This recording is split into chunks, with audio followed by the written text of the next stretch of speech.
নমস্কার। জীবন পথিকের ডায়েরির আর একটা এপিসোডে আপনাদের স্বাগত জানাই।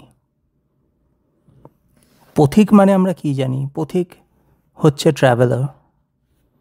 আর আমাদের এই জীবন হচ্ছে আমাদের সেই জার্নি।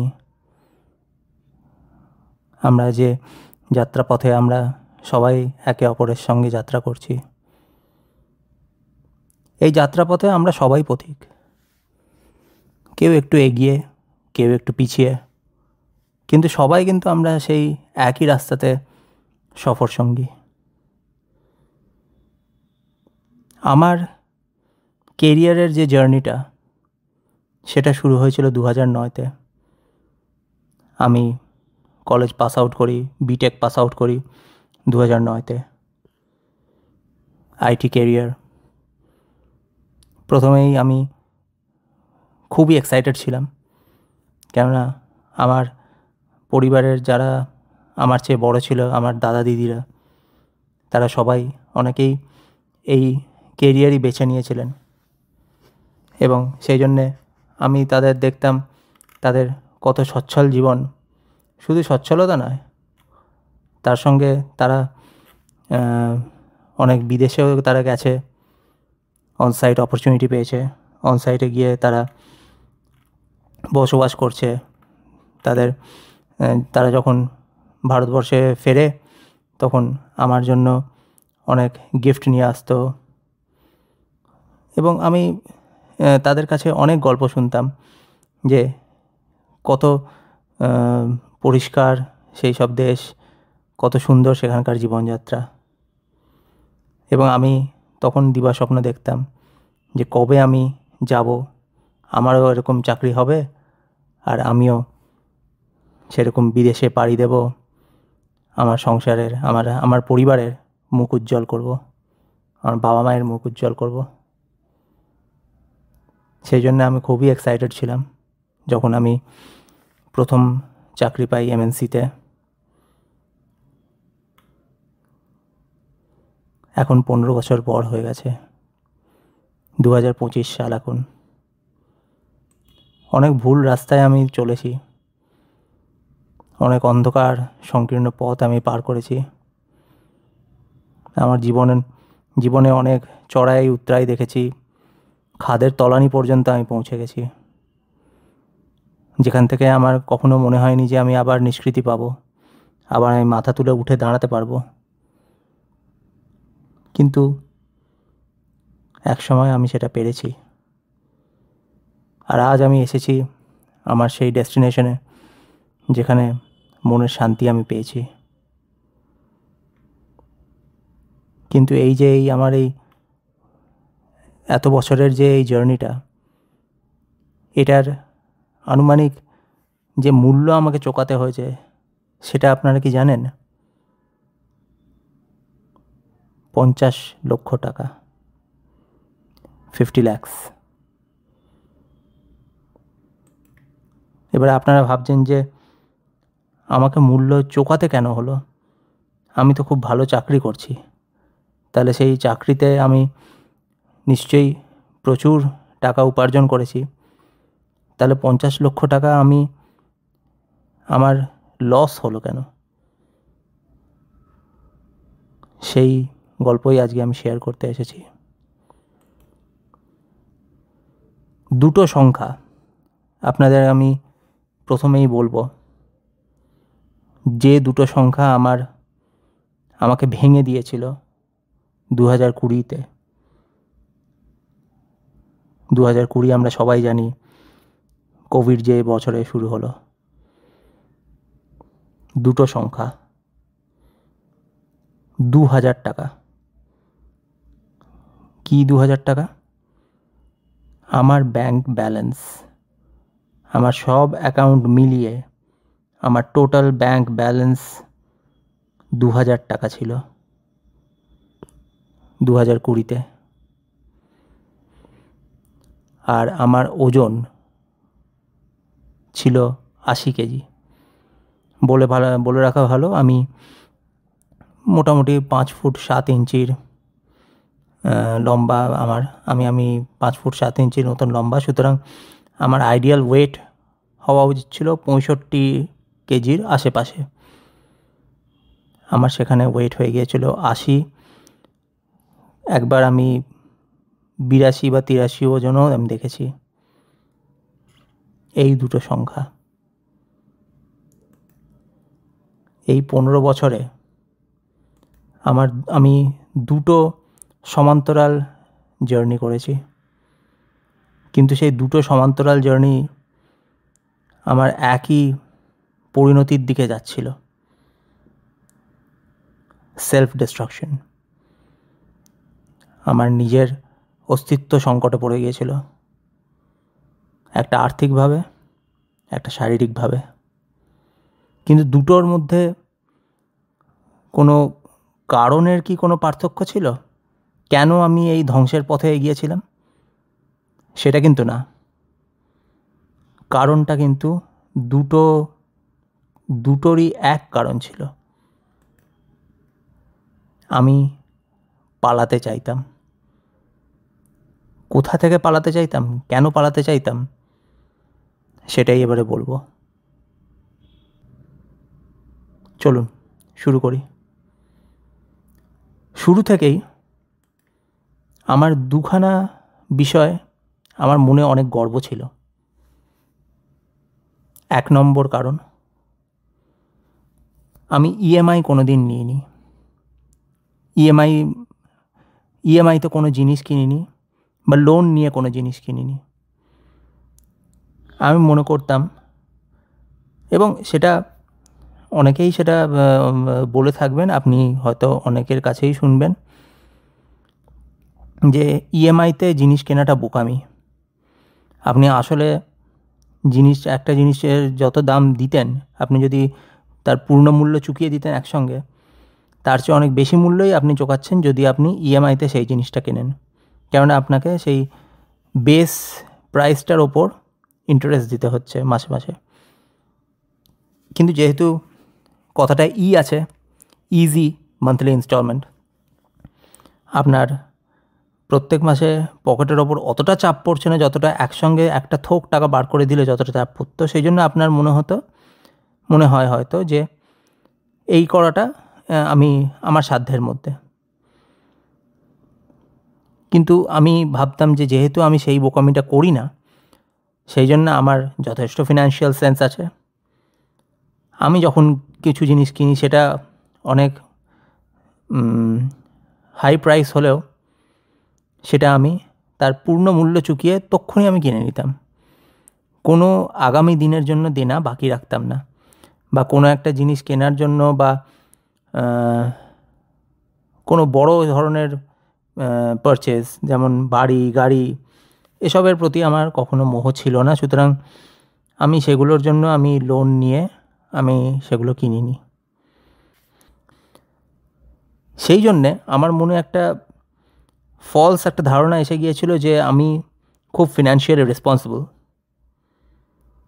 কিন্তু আমার এটা মাথায় ঢুকছিল না যে খরচাটা তো আমি আলটিমেটলি করছি, সেটা আমি পূর্ণমূল্য দিয়ে হয়তো ইন্টারেস্টটা আমার তার সঙ্গে যোগ হচ্ছে না, কিন্তু সেই পূর্ণমূল্যটাও তো যথেষ্ট বেশি। সেই জন্য আমার ব্যাংক ব্যালেন্স সেটা ধীরে ধীরে শূন্য হচ্ছিল। এবারে আসি আমার দ্বিতীয় গর্বের কথায়। আমার দ্বিতীয় গর্ব এটা ছিল যে আমি কখনো মদ খাই না। আমি কোনো মাদক জাতীয় দ্রব্যের ওপর, কোনো নেশা আসক্তির ওপর আমি খরচা করি না। মদ খাই না, সিগারেট খাই না, বা অন্য কোনো নেশার দ্রব্য সেসবও আমি কোনো দিন কিনিনি। তো আমার নিজেকে মনে হতো যে আমি যথেষ্ট হেলথ কনসিয়াস, আমি আমার স্বাস্থ্যের খেয়াল রাখি, এবং যথেষ্ট যেহেতু আমি ওখানে আমি টাকা বাঁচাচ্ছি, তার মানে আমি সেই দিক দিয়েও আমি খুব সাশ্রয়ী মনোভাব আমার আছে। কিন্তু এ সত্ত্বেও আমার শরীর ধীরে ধীরে কিন্তু ভেঙে পড়ছিল, যেটা আমি খেয়াল করিনি। তো আলটিমেটলি কী দাঁড়ালো? আমার দুটো যে গর্ব ছিল, সেই দুটো গর্বই আসলে একটা মিথ্যার ওপরে দাঁড়িয়েছিল, একটা মিথ্যা ভিতের ওপর দাঁড়িয়েছিল। ভিত যদি শক্ত না হয়, সেই ভিতটাই যদি মিথ্যে হয়, তাহলে সেই গর্বও একসময় চূর্ণ হবে। এবং সেটাই আমার সঙ্গে হয়েছিল।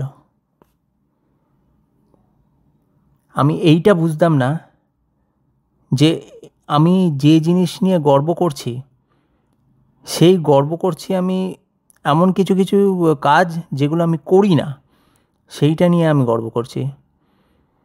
যখন কিনা আমার অ্যাটেনশন দেওয়া উচিত ছিল সেই সব কাজগুলোতে যেগুলো আমি করছি না কিন্তু করা উচিত। সেইগুলো কি? আস্তে আস্তে আমি আসছি সেই সব কথায়। 2009-তে আমি যেমন বললাম আমার কেরিয়ার শুরু হলো। প্রথম যে স্যালারি আমার ব্যাঙ্ক অ্যাকাউন্টে ঢুকলো, আমার তখন মনোভাব এইরকমই ছিল যে আমি এখন সফল হয়ে গেছি, এই তো আমি প্রথম কদম আমি বাড়ালাম এই আমার কেরিয়ারের পথে, এবারে আমাকে আটকায় গে। এত বছরের যে আমি পরিশ্রম করেছি, এত যে কঠিন পরিশ্রম করে আমি ভালো মার্কস পেয়েছি, গ্রেডস পেয়েছি, আমি এখন এই যে আমার যে স্যালারি এই ঢুকছে আমার অ্যাকাউন্টে, এইটা আমি ডিজার্ভ করি। এবং আমি এটাও ডিজার্ভ করি যে এবারে আমি আমার নিজের জন্য কিছু করব। এতদিন এই কঠিন পরিশ্রমের ফল আমি নিজের জন্য আমি পাবো। আমি 6 মাস কাটিয়েছি আমার সেই এমএনসির ট্রেনিং সেন্টারে, যেখানে অন্য ট্রেনিদের সঙ্গে আমরা একসঙ্গে থাকতাম।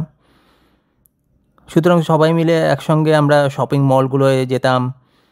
যেসব শপিং মলে আমার স্কুল কলেজ জীবনে আমরা গিয়ে শুধু উইন্ডো শপিং করে চলে আসতাম, এখন আমার মনে হতে লাগলো সেই সমস্ত দুর্মূল্য যেসব জামা কাপড়, জুতো, সেসব এখন আমার ধরাছোঁয়ার মধ্যে। কিন্তু এটা ছিল শুধু শুরু। কিছুদিন পর, বছর যত এগোলো, আমার ওইসব জামা কাপড়, জুতো, এইসবের ওপর আমার লোভটা কমতে লাগলো। আমার মোটামুটি পরিধানের মতো একটা জামা প্যান্ট হলেই হলো। কিন্তু সেই জায়গাটা যদিও আমি সাশ্রয় করলাম, পাশাপাশি অন্য আর একটা জায়গায় আমার ফ্যাসিনেশন বাড়তে শুরু করলো। সেটা হচ্ছে গ্যাজেটস, স্মার্টফোন বলুন বা অন্য ধরনের, যেগুলো আমি আসছি এক্ষুনি। কলেজ থেকেই আমি গেমিং খুব পছন্দ করতাম।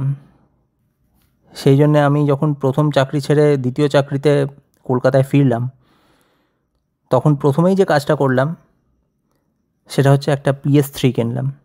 PS3 মানে PlayStation 3। Sony company game খেলার জন্যেই, মানে পুরোপুরি শুধুমাত্র গেম খেলার জন্য যেটাকে বলে গেমিং কনসোল বার করে। তো সেটাই আমি কিনলাম। দাম প্রায় 25 থেকে 30 হাজার টাকা। কিন্তু সেই জন্যেই এবারে আমার দরকার ছিল একটা বড় টিভি। তো প্রথম সেই রকম টিভি আনলাম 32 ইঞ্চি, কেননা তার আগে পর্যন্ত 21 ইঞ্চির টিভিতেই আমরা অভ্যস্ত ছিলাম। 32 ইঞ্চির টিভি প্রথম আমার বাড়িতে ঢুকলো আমার হাত ধরে। লাইফস্টাইল ইনফ্লেশন আস্তে আস্তে ঢুকে পড়ছে। লাইফস্টাইল ইনফ্লেশন কাকে বলে সেটা একটুখানি ছোট করে বুঝিয়ে দিই। আপনার যখন মাইনে আস্তে আস্তে বাড়ে, আপনার কর্মস্থলে আপনার মাইনে আস্তে আস্তে বাড়ছে, সেই সময় যদি আপনার লাইফস্টাইল, মানে আপনার জীবন চলার জন্য আপনার যেসব জিনিস আপনি কিনে থাকেন সচরাচর, সেইগুলোর কোয়ালিটি আপনি যদি হঠাৎ করে না বাড়িয়ে ফেলেন, তাহলে আপনার বলা যায় যে আপনি লাইফস্টাইলটা আপনি মেনটেন করে চলছেন। কিন্তু মাইনে একটু বেশি বাড়ানোর সঙ্গে সঙ্গে আপনি আপনার সেই সব জিনিস, আপনার আশেপাশের জিনিসগুলোর কোয়ালিটি যদি আপনি ভাবেন যে এবারে আমি আরও বেশি কোয়ালিটির জিনিস ডিজার্ভ করি, তাহলে তখন কিন্তু সেইটাই হয়ে যায় লাইফস্টাইল ইনফ্লেশন। আস্তে আস্তে আপনার লাইফস্টাইলে আপনি আরও বাড়াচ্ছেন, সুতরাং আপনি যতটা মাইনে আপনার বাড়ছে তার চেয়ে বেশি আপনি খরচা করতে থাকছেন, আপনার কিন্তু আক্ষরিক অর্থে খুব একটা বেশি জমছে না। এইটাই হচ্ছে লাইফস্টাইল ইনফ্লেশন। তো এই একটা জায়গা হলো PS3 কিনলাম। পাশাপাশি তখন বাজারে নতুন ধরনের সমস্ত ফোনও আসতে শুরু করে দিয়েছে। এটা আমি 2012-13 কথা মতো বলছি। তো আস্তে আস্তে অ্যান্ড্রয়েড ফোনেও নানান ধরনের টেকনোলজিক্যাল অ্যাডভান্সমেন্ট হচ্ছে, ক্যামেরা আরও ভালো হতে শুরু করছে। আমি প্রথমে ফ্ল্যাগশিপ ফোন আমি কিনতাম না, অবশ্যই না, কিন্তু কিছু বছর পর আমার মনে হতে থাকলো যে আমার এবারে দরকার সেই স্মার্টফোন যাতে আমি বেস্ট ক্যামেরা পাবো। কেন? আমার মনে আমি কি বোঝালাম নিজেকে, যে আমি তো সব জায়গায় DSLR নিয়ে বয়ে বেড়াতে পারবো না। আমার যদি হঠাৎ কোনো একটা সিনারি, কোনো একটা দৃশ্য ভালো লাগে, সেটা তক্ষুনি আমি কি করে ক্যামেরা বন্দি করব? একটা মোবাইল ফোনের ক্যামেরাতে অতটা বেশি ভালো ছবি তোলা যায় না, যদি না আমি সেই ক্যামেরা ইউজ করি যেটা বাজারে সবচেয়ে বেস্ট স্মার্টফোন ক্যামেরা যেটা এখন চলছে, সেইটা আমি যদি কিনি। তো আমি অনেক ভেবে আমি সেই রকম স্মার্টফোন কিনতে শুরু করলাম। খুব ভালো ভালো ছবি তুলতাম, এমন আমি বলবো না। হ্যাঁ, যদি ছোটো মুখে বড় কথা না হয়, আমি মোটামুটি ভালোই ছবি তুলতাম। সোশ্যাল মিডিয়াতে পোস্ট করতাম, স্পেশালি ফেসবুকে। আমি এই লাইক, কমেন্ট এইসবের জন্যেই আরও ছবি তুলতে থাকলাম। এবং আমার DSLR ছিল, সেটাও আমি কলকাতায় ফিরে আসার পরে সেটাও আর একটা DSLR আমি কিনেছিলাম ক্যামেরা। তার সঙ্গে সেটা লাগানোর জন্য আমি এবারে একটা এক্সপেন্সিভ একটা টেলিফটো লেন্স কিনলাম। কিছু বছর পর দেখলাম যে ওই DSLR-এর ছবিগুলো একটু ঝাপসা হতে শুরু করেছে। সার্ভিস সেন্টারে নিয়ে গেলাম। সার্ভিস সেন্টারে জানালো যে লেন্সগুলোতে ফাঙ্গাস হতে শুরু করছে। কতখানি টাকা লাগবে পার লেন্স ওগুলোকে আবার ঠিক করতে? 12 থেকে 14,000 একটা লেন্সের জন্য। কিন্তু আমার মানে মনের কোনো হেলদোল হলো না, আমি তাতেই রাজি হয়ে গেলাম। আমার কোনো বিয়ে হয়নি, ঝাড়া হাত পা। আমার মনে হতো যে আমি যা উপার্জন করছি তাতে আমার এগুলো করা আমার মানে আমার সাধ্যের মধ্যেই, এবং যেটা আগে বলেছি আমি ডিজার্ভ করি।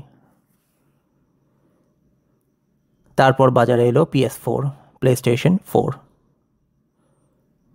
আরও ভালো গেম, আরও ভালো রেজলিউশন। অবশ্যই আমি তক্ষুনি সেটা কিনে ফেললাম, এবং তার সঙ্গে পাল্লা দিয়ে আমার ঘরে ঢুকলো 55 ইঞ্চির টিভি। এত বড় টিভি যে আমার গোটা ঘর প্রায় ভর্তি ভর্তি লাগতো। তো এবারে চলুন আমরা একটু ক্যালকুলেশন করি। প্রথম 2 বছরে আমি যেসব ব্র্যান্ডেড জামা কাপড় কিনেছি, জুতো কিনেছি, ধরে নেওয়া যাক আনুমানিক 50,000 টাকা সেখানে আমি খরচা করলাম। কলকাতায় ফিরে আসার পর আমি PS3 কিনলাম, এবং প্রথম আমার যে টিভি আমি আপগ্রেড করলাম 32 ইঞ্চির, সেটাতেও আনুমানিক 40,000 টাকা ধরুন আমি খরচা করলাম। প্রত্যেক বছরের যেসব আমি ফোন কেনার জন্য, প্রত্যেক বছর ফোন আমি পাল্টাতাম না, কিন্তু তাও যেটুকু আমি কয়েকবার ফোন পাল্টেছিলাম সেই সময়, ধরে নিই আমি সেই সব মিলিয়ে 2 লাখ মতন খরচা করলাম। DSLR লেন্স কেনা, তারপরে পরে গিয়ে তার থেকে ফাঙ্গাস রিমুভ করার জন্য যে প্রক্রিয়া, এইসবের পেছনে যে খরচা হলো, ধরে নেওয়া যাক 50,000 টাকা মতন আমি খরচা করলাম। এবং শেষ অবধি PS4 কিনলাম, তার সঙ্গে 55 ইঞ্চির টিভি, সেটা 1 লাখের ওপরে খরচা হয়ে গেল। তার টোটাল আমি যে এই সমস্ত এত বছরের ওই কয়েক বছরে আমি যা স্পেন্ডিং করলাম, মোটামুটি 4.5 থেকে 5 লাখ। কিন্তু আলটিমেটলি যেসব আমি ওই ছবিগুলো দিলাম ফেসবুকে, সেগুলোতে আমার লাভ কি হলো? সেই কমেন্টগুলো কি আমার কোনো বাস্তবে কাজে লাগলো? আমি কি সেই সব কমেন্ট দেখিয়ে কোথাও কেউ আমাকে বলবে যে হ্যাঁ তুমি খুব ভালো ফটোগ্রাফার, এসো আমাদের জন্য ফটো তুলে দাও, আমরা তোমাকে পারিশ্রমিক দেব? নয়। সেই জন্যে তাহলে সেই যে ক্যামেরা ফোন, সেই যে এক্সপেন্সিভ যে আমি ফোনটা কিনলাম, সেটা শুধুমাত্র একটা স্টেটাস সিম্বল, আর কিছুই নয়। ওই 55 ইঞ্চির টিভি, সেটা আমি কতটা আমি ইউজ করতে পারি? আমার চাকরিতেই যতখানি আমার পরিশ্রমে আমার সময় খরচা হয় সারা দিন ধরে, তারপরে কি আমি টিভি খুলে বসার মতন সময় পাই, নাকি আমার চোখ আমাকে অ্যালাউ করবে সেই টিভি খুলে বসতে? আমার তখন মনে হয় কতক্ষণে আমি ঘুমোতে যাব। PS4-এরও একই অবস্থা। এরই পাশাপাশি চলছিল আর একটা পথ, যেখান দিয়ে আমি পালানোর চেষ্টা করছিলাম আমার জীবনের একঘেয়েমি থেকে। সেটা হচ্ছে খাবার। প্রত্যেক উইকেন্ডে, এবং মনে রাখবেন প্রত্যেক উইকেন্ডে, আমি একটা গোটা মিডিয়াম পিৎজা অর্ডার করতাম শুধু নিজের জন্য। একটা মিডিয়াম পিৎজা মোটামুটি 2 থেকে 3 জন খেতে পারে। এখন হয়তো নয়, এখন সাইজ অনেক ছোট হয়ে গেছে, কিন্তু সেই সময় 2 থেকে 3 জন খেতে পারত। সেটা গোটাটা আমি একা খেতাম। তার ওপরেও আমি কিছু সাইড ডিশ নিতাম, চিকেন উইংস বা পাস্তা, এবং তার সঙ্গে কোল্ড ড্রিঙ্কস। আর আমি নিজেকে বলতাম যে এটা তো শুধুমাত্র পাউরুটি আর চিজ, তার উপরে দেওয়া রয়েছে বারবিকিউ চিকেন, তো এটা পুরোপুরি হার্মলেস, আমার শরীরের জন্য এটা ক্ষতিকারক নয়। আমি তো আর মদ খাচ্ছি না, সিগারেট খাচ্ছি না, তো এটা চলতে পারে। প্রত্যেক উইকেন্ডেও যদি আমি খাই, আমার এটার জন্য কোনো আমার শরীরে ক্ষতি হবে না। কিন্তু আমি যে এই প্রত্যেক উইকেন্ডে যে খেতাম, সেটার আসল কারণ কি? আমার পুরো সপ্তাহ গতানুগতিকভাবে চলতো, মনোটোনাস লাইফ, স্ট্রেসফুল লাইফ। এই স্ট্রেসের থেকে আমাকে নিষ্কৃতি পেতে হতো কিছুভাবে। সেই জন্য ওই উইকেন্ডে ওই পিৎজার বাক্সটা আসতো বাড়িতে, ওই গরম পিৎজার ওই গন্ধটাতেই আমার গোটা সপ্তাহের যে দুঃখ কষ্ট অর্ধেক তাতেই ভুলে যেতাম, এবং ওই 30 মিনিটের জন্য জীবনের সমস্ত দুঃখ কষ্ট যেন আমার মিলিয়ে যেত। ঠিক যেরকমভাবে এক মাতাল তার মদের বোতলের মধ্যে সে দুনিয়ার থেকে একটু ভুলে থাকতে চেষ্টা করে, আমার এই পিৎজার ধোঁয়া ওঠা বাক্সটার থেকেই আমি ঠিক সেই রকমই পৃথিবীর দুঃখ কষ্ট ভোলার চেষ্টা করতাম। চেন্নাইতে আমি বলেছি আমার প্রথম চাকরি ছিল। এই রকমভাবেই আমার জীবন চলছিল। প্রত্যেক উইকেন্ডে আমি পিৎজা খেতাম। আমার 3 রুমমেটের সঙ্গে আমি বসবাস করতাম। আমার পরিবার রয়েছে কলকাতায়, আমি রয়েছি সুদূর চেন্নাইতে। এক সন্ধেবেলা ডিনারের পরে হঠাৎ করে আমার পাঁজরার নিচে বাঁদিকে পেটের একটু ওপরের দিকে অসহ্য যন্ত্রণা শুরু হলো, এবং অসহ্য মানে অসহ্য।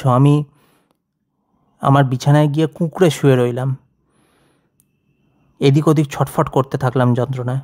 এবং এমনই দুর্ভাগ্য আমার যে তখন আমার 3 রুমমেট তখন ছিল না ফ্ল্যাটে, তারা তখনও অফিসে ছিল। আমি তার আগে বাড়ি ফিরে এসেছিলাম। কোনো ক্রমে আমি বাড়ি থেকে বেরিয়ে আমাদের যে লোকাল যে একটা ডাক্তারখানা ছিল সেইখানে গিয়ে কোনো ক্রমে আমি আমার যন্ত্রণার কথা বললাম। ডাক্তারবাবু আমাকে একটা ইঞ্জেকশন দিল, কিছু ওষুধ দিল, তাতে টেম্পোরারি একটুখানি রিলিফ এলো আমার। কিন্তু আমার মনে ভয় তখন জন্মেছিল যে আমি এইখানে এই একটা এত দূরের শহরে একা পড়ে রয়েছি।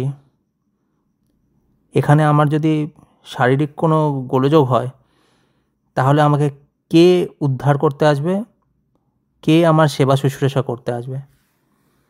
সেই জন্য আমি তারপরে যখন কলকাতাতে আবার ফিরলাম ভ্যাকেশনে, তখন কিছু টেস্ট করালাম। টেস্টে দাঁড়ালো ফ্যাটি লিভার। আপনার টেস্টগুলো নর্মাল টেস্ট যেগুলো করে, লিভার ফাংশনিং টেস্ট, এলএফটি, এই ধরনের টেস্টে এই সমস্ত রোগের নির্ণয় করা যায়। আপনার ডাক্তারবাবুই সেটা ভালো পরামর্শ দিতে পারবেন। আমি এই ধরনের টেস্ট করেছিলাম ফ্যাটি লিভার। আমার দেখে আমি প্রচণ্ড শক পেয়েছিলাম, কেননা ফ্যাটি লিভার আমি সবসময় জানতাম যে এরা হচ্ছে যারা মাদকাসক্ত হয়, প্রচুর পরিমাণে মাদক জাতীয় দ্রব্য, হুইস্কি, ওয়াইন এসব খায়, তাদের ফ্যাটি লিভার হয় আমি শুনেছিলাম। কিন্তু আমি তো সেসব কিছুই খাই না, তাহলে আমার কেন? আমি ডাক্তারকে জিজ্ঞেস করলাম, তখন উনি বললেন যে এটা হচ্ছে নন অ্যালকোহলিক ফ্যাটি লিভার।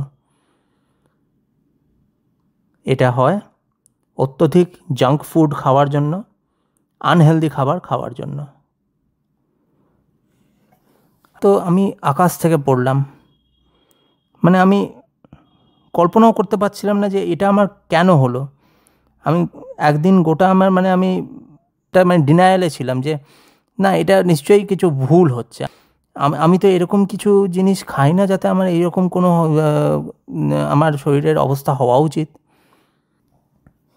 কিন্তু টেস্ট তো ভুল করবে না, আমার শরীরে সেই রোগ বাসা বেঁধেছে, সেই জন্য আমাকে তার কোনো ব্যবস্থা করতে হবে। তো আমি চেষ্টা করতে থাকলাম কলকাতায় কোনো চাকরি নিয়ে ফেরার। তো আলটিমেটলি কয়েক মাস পরে আমি চাকরি পেলাম। আমার বাড়িতেই খেতে শুরু করলাম। আমি বাইরের খাবার মোটামুটি আর তেমন খেতাম না, মায়ের হাতের বানানো বাড়ির খাবারই খেতাম। কিন্তু সেটা বেশি দিন স্থায়ী হলো না। 1 বছর পর থেকে আমার মন আবার সেই ভালো খাবারের জন্য কাঁদতে শুরু করলো। অফিসের স্ট্রেনের থেকে নিষ্কৃতি পাওয়ার জন্য, মেন্টাল রিলিজ পাওয়ার জন্য উইকেন্ডে আমার সেই ভালো খাবার দরকার, এসকেপ দরকার। তো আমি ভাবলাম যে পিৎজা খেয়েছিলাম বলে তো ফ্যাটি লিভার হয়েছিল, কিন্তু আমি যদি চাইনিজ খাই, চাইনিজ খাবার তো খুবই লাইট।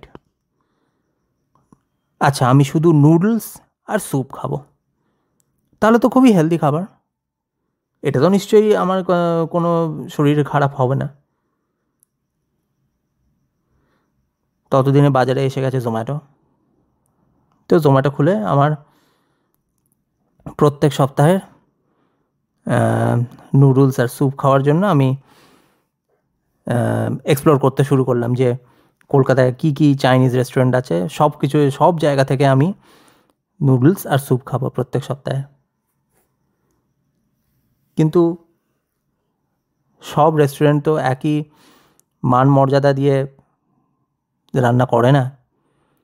কিছু কিছু রেস্টুরেন্ট তো রাস্তার ধারের রেস্টুরেন্টও আছে যেগুলো ভালো তেল ব্যবহার করে না, ভালো ইনগ্রিডিয়েন্টস ব্যবহার করে না।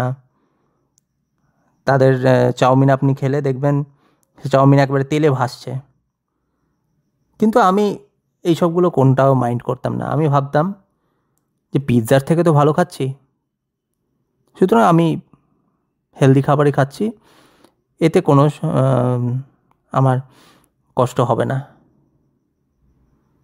মনকে আমি এইভাবে ভুলিয়ে রাখলাম। আর এই খাবারের যে আমার ফিনান্সিয়াল ইম্প্যাক্ট হচ্ছিল সেটা আমি কোনোদিন কিন্তু ট্র্যাক করিনি। জোম্যাটোতে আমি অর্ডার দিয়ে দিতাম, কিন্তু সেই অর্ডারের যে অ্যামাউন্টটা সেটা আমি কখনো কোথাও যোগ করে রাখিনি মাসের পর মাস। শুধু অর্ডার করি, অর্ডার আমার বাড়িতে ডেলিভার হয়, আমি খেয়ে নিই, খাওয়ার সময়টুকু আমার চিন্তা ভাবনা থেকে নিষ্কৃতি, ব্যাস। আমি তাই নিয়ে আর কোনো চিন্তা ভাবনা করতে চাই না। তো এই যে নুডল আর স্যুপের যে কম্বো আমি প্রত্যেক সপ্তাহে আমি অর্ডার করতাম, কখনো এটা 400 টাকাতেই হয়তো হয়ে যেত। কাছে পিঠের রেস্টুরেন্ট বা হয়তো যেরকম বলছিলাম ছোটো রাস্তার ধারের রেস্টুরেন্ট, তো তারা বিশেষ কিছু চার্জ করবে না, 400 টাকায় হয়ে যেত। কিন্তু কখনো কখনো বড় রেস্টুরেন্ট থেকেও আনতাম, 1000 টাকা বা 1500 টাকাও হয়ে যেত, বা সেটা রেস্টুরেন্টের দূরে আছে তো ডেলিভারি চার্জ বেশি লাগতো।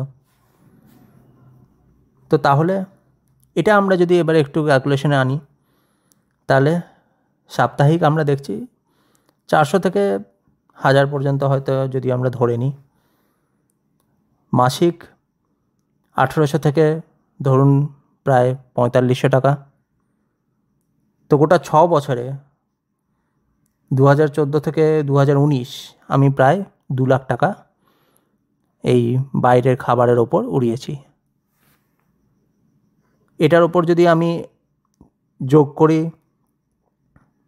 আগের যে পিৎজা খাওয়ার সময়টা 2009 থেকে 2013, সেই সময় ধরে নিন 1.5 লাখ টাকা মতন, সেটা আরও তার উপরেও উড়েছে।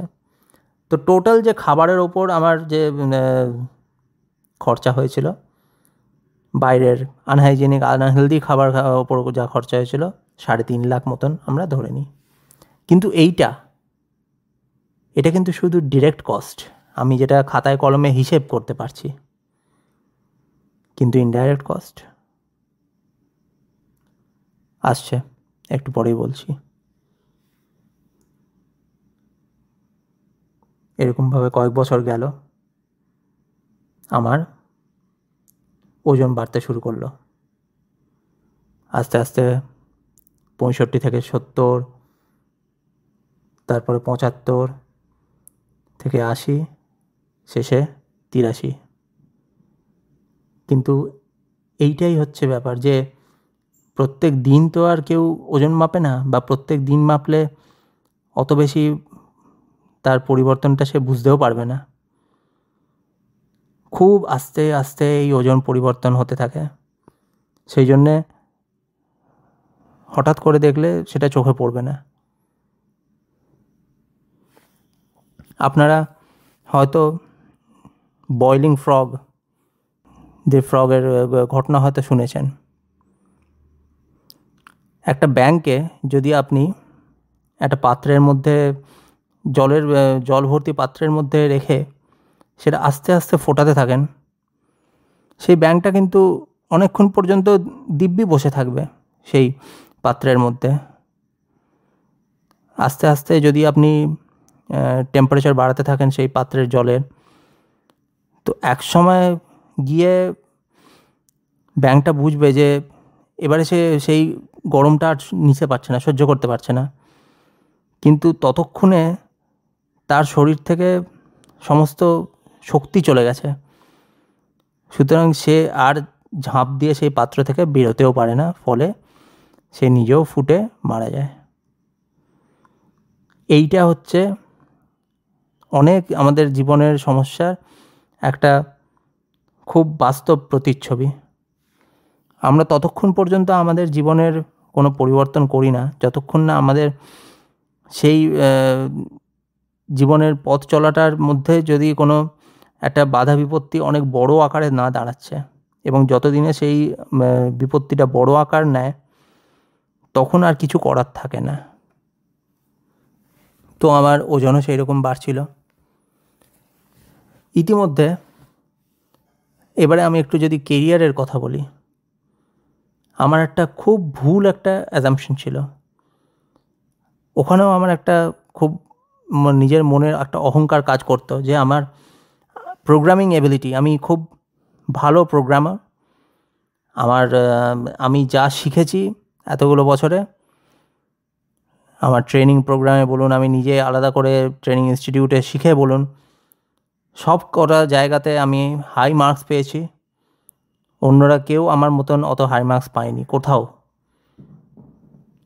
এবং সেইটাতেই আমি কনফিডেন্ট হয়ে গিয়েছিলাম যে আমি যা শিখেছি ব্যাস এইটা দিয়েই বাকি জীবন আমি ধুয়ে খেতে পারবো।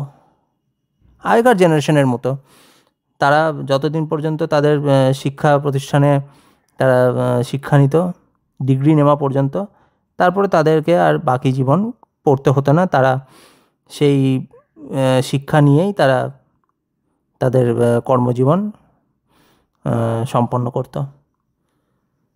কিন্তু পৃথিবী যে বদলে গেছে সেটা আমি ভাবিনি তখনও। আমার যে ফার্স্ট প্রজেক্ট ছিল সেটা পুরোপুরি ভালোভাবে আমি করতে পারলাম। সেকেন্ড প্রজেক্টও চললো। তো এবারে এরকম করতে করতে আমি আমার তৃতীয় কোম্পানিতে পৌঁছলাম। তো এখানে আমার যিনি টেক লিড ছিলেন, উনি যখন কোড রিভিউ করতে বসলেন আমার কোডের, আমার মুখের ওপরে বলে দিলেন যে তোর কোডটা অত্যন্ত বাজে কোড হয়েছে, তুই কি সেটা বুঝতে পারছিস? এখন জাভাতে আরও অনেক বেশি অ্যাডভান্সড কোড লেখার অনেক কিছু টেকনিক বেরিয়েছে যেগুলো তুই একেবারে ইউজ করিস না। তোর কোডটা পুরোপুরি অবসলিট।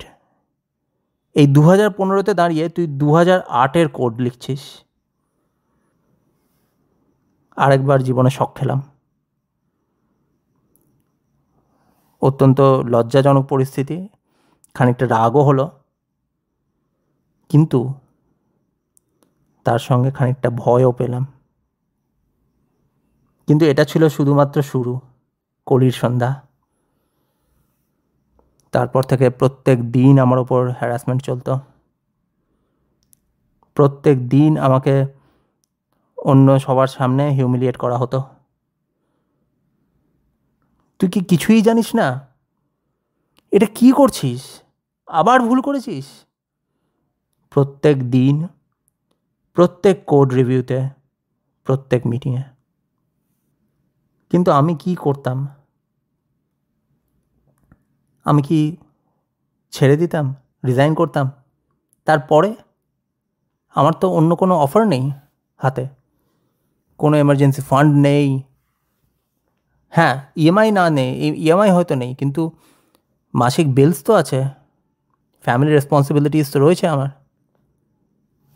সেই জন্যেই এই ফেজটাকে আমার মনে হতে শুরু করলো যে একটা সোনার খাঁচা, যে এই খাঁচার থেকে আমার কোনো মুক্তি নেই। বাইরে থেকে সবাই দেখে ভাবতে, ও বাবা খুব ভালো চাকরি করছে, কত মাইনে পাচ্ছে, কিন্তু ভেতর থেকে শুধুমাত্র একটা জেলখানা, পালাবার কোনো পথ নেই। মাসের শেষে স্যালারি ঠিকই ঢুকে যেত, কিন্তু কোনো আনন্দ পেতাম না। সেই টাকাটা দেখলে আমার মনে হতো যেন এটা একটা কোনো রোগ, যেন একটা সংক্রামক রোগ যা আমাকে দিন দিন আমাকে বেঁধে ফেলছে। তাই আমি কি করতাম? যত তাড়াতাড়ি সম্ভব আমি সেই টাকাটা খরচ করে ফেলতাম। মধ্যযুগে ডাক্তাররা একটা প্রসিডিওর করতো। তাদের মনে হতো যে রোগীর যে শরীরের মধ্যে যে রোগ বাসা বেঁধে আছে সেটা হচ্ছে তার শরীরের মধ্যে কিছু বাজে রক্তর কারণে। এবং তারা বিশ্বাস করতো যে এই খারাপ রক্তটা যদি বের করে দেওয়া হয় তাহলে রোগী সুস্থ হয়ে যাবে। আমারও সেরকমই মনে হতে লাগলো যে এই টাকাটাও হয়তো মানে একটা খারাপ টাকা, যেটা আমি খরচ করে ফেললে রোজকার আমার যে মানসিক যন্ত্রণা তার থেকে মুক্তি পাবো। নতুন গ্যাজেট আবার কিনতে শুরু করলাম, নতুন গেম, নতুন ফোন, যা কিছু। জাস্ট আমার মনে হতো যে কিছু করে আমাকে এই টাকাটা শেষ করতে হবে, কারণ এই টাকাটাই আমাকে মনে করাতো যে আমি এখানে আটকে পড়ে আছি। এই সব হিউমিলিয়েশন আমি সহ্য করছি শুধু এই টাকার জন্য।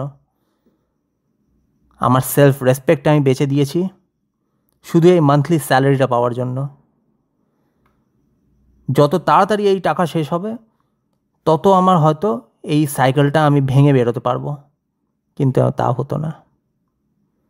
সেই পরের মাস আসতো, সেই একই সাইকেল, আবার স্যালারি ঢুকতো, আবার সেই হিউমিলিয়েশন এবং অসহায় বোধ করা।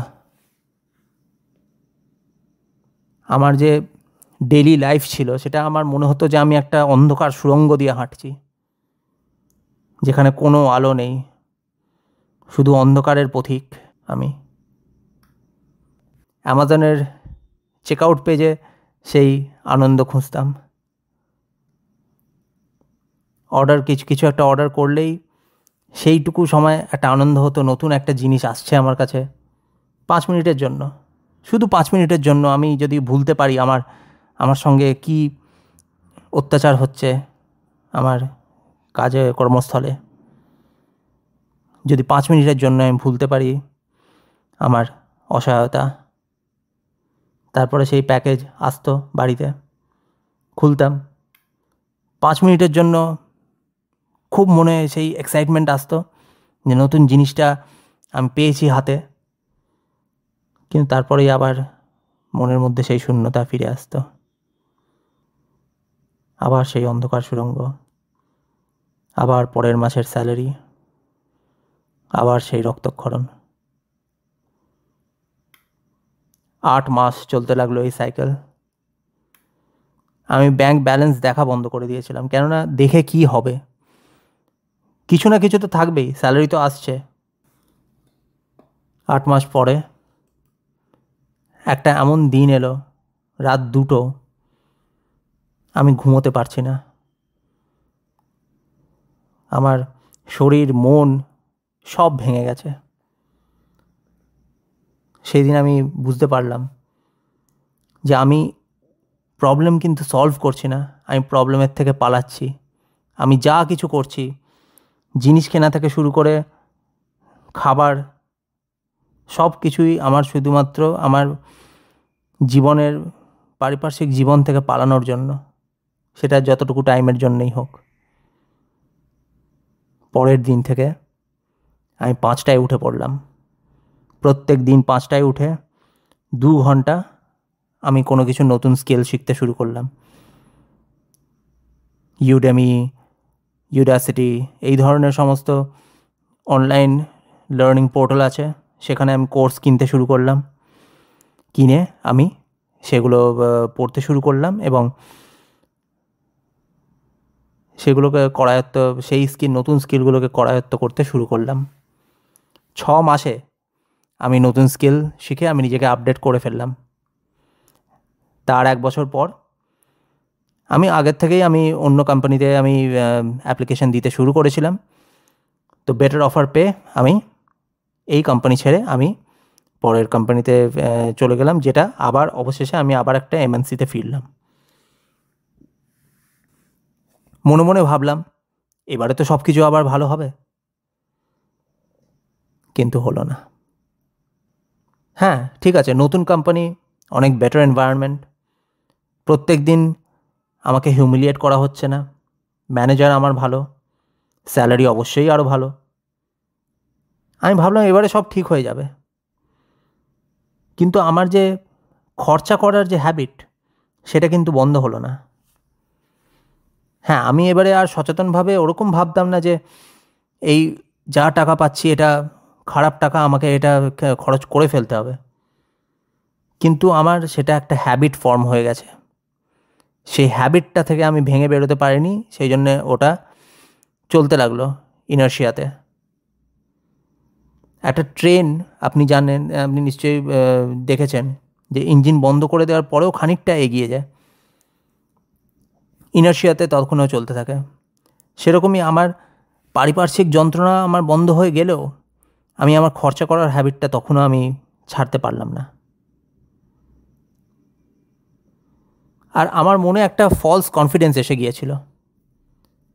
আমার মনে হচ্ছিল যে আগে তো প্রবলেমটা ছিল যে আমার আমার কর্মস্থলটা একটা টক্সিক ওয়ার্ক প্লেস, এখন ওয়ার্ক প্লেস ভালো হয়ে গেছে। তো আলটিমেটলি এক সময় গিয়ে আমার খরচার হ্যাবিটটাও আমার চলে যাবে। কিন্তু তা যায়নি। অ্যামাজনে অর্ডারের পর অর্ডার চলতে লাগলো, নতুন নতুন গ্যাজেট, নতুন নতুন গেমস। কিন্তু এবারে আর আমার কোনো অপরাধ বোধ নেই। এবার আমি নিজের মনকে জাস্টিফাই করতে পারতাম যে আমার ভালো চাকরি আছে, ভালো স্যালারি আছে, তাহলে আমি এটা ডিজার্ভ করি। আর আমার সেই পুরনো যে গর্ব ছিল যে আমি কোনো দিন ইএমআইতে কোনো জিনিস কিনি না, লোন নিই না, এটাই আমার সবচেয়ে বড় ভুল অ্যাজাম্পশন। কারণ ইএমআই না থাকা মানেই রেসপন্সিবল হওয়া নয়, যদি আমি আমার ব্যাংক ব্যালেন্স খালি করে দিই। ইএমআই আছে মানে আপনি জানেন যে আমার একটা কর্জ আছে, ডেট আছে, আপনি একটা রেড ফ্ল্যাগ দেখতে পাচ্ছেন। কিন্তু আমার কেসে কি হয়েছিল, আমার ব্যাংক ব্যালেন্স আস্তে আস্তে শেষ হয়ে আসছিল। প্রত্যেক মাসে স্যালারি আসছে ঠিকই, কিন্তু যতখানি শেষ হচ্ছে, যতখানি আমি খরচা করছি, সে একই পরিমাণ বা তার চেয়ে বেশি পরিমাণে তো সেটা জমছে না। কিন্তু আমার মনে হচ্ছে যে স্যালারি তো আসছে, তাহলেই সব ঠিক আছে। গরম জলের পাত্রের মধ্যে ব্যাঙের মতো আমিও বুঝতে পারিনি যে আমি আস্তে আস্তে ডুবে যাচ্ছি। 2019-এর শেষের দিক আমার একটা প্রচণ্ড শরীর খারাপ হলো, হেলথ ক্র্যাশ হলো, অনেক টেস্ট হলো। আমার ওজন প্রায় 85 কেজি। ডক্টর আমাকে ডিরেক্টলি বলল যে তুমি যেভাবে যাচ্ছ, তোমার কিন্তু আগামী দিনে খুব সিরিয়াস প্রবলেম আসবে। ডায়াবেটিস হবে, ব্লাড প্রেশার হবে, হার্ট ডিজিজ হবে। তোমার তো মাত্র 35 বছর বয়স। প্রেসক্রিপশনে উনি কী লিখলেন, যে কিছুই ফ্রাইড কিছু খাবার আর খাওয়া যাবে না, অন্তত অনেক মাসের জন্য। সব কিছু সেদ্ধ খেতে হবে। আমি যে কিনা প্রত্যেক সপ্তাহের আমার জিভের রসনা তৃপ্তির জন্য আমি এত কিছু অর্ডার করতাম, তাকে এখন সব কিছু সেদ্ধ খেতে হবে। প্রত্যেক খাবারের সময় যেন আমার জীবন আমার কানের কাছে এসে আমাকে বলে যাচ্ছে যে একমাত্র তুমিই দায়ী এইখানে নিজেকে এনে আনার জন্য। আর সবচেয়ে বড় যে আমার উপলব্ধিটা হলো, যে সেই উইকেন্ডের আমার যে খাবারের পেছনে আমি খরচা করতাম, সেগুলো শুধু আমাকে টেম্পোরারিলি একটা প্লেজার দিত, কিন্তু সেই 30 মিনিটের আনন্দের জন্য আমার শরীরে যে পার্মানেন্ট ড্যামেজ হয়ে যাচ্ছিল এবং যার খেসারত আমাকে বছরের পর বছর চোকাতে হবে, সেটা আমি খেয়াল করিনি। ক্যালকুলেট করলাম আমার মেডিকেল কস্ট এতদিনের কীরকম হয়েছে। 2011-র যে ফ্যাটি লিভার হয়েছিল তাতে মোটামুটি 20,000 টাকা খরচ হলো। 2014 থেকে 2019-এর যে যা সব চলছিল আমার অনগোয়িং যে ইস্যুগুলো, মোটামুটি 50,000 টাকা। 2019-এ খরচা হলো 60,000 টাকা।